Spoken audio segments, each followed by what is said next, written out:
really well executed.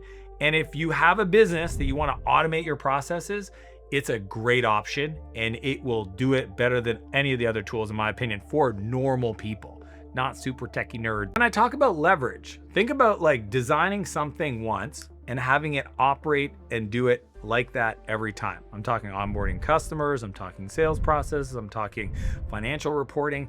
All of that can be automated through Gumloop. So I think from a tools point of view, it's an S-tier tool at the end of a Gemini. So it'll use existing models, but it is a beautiful automation tool. It does take some setup, but a lot of out-of-the-box templates will get you going.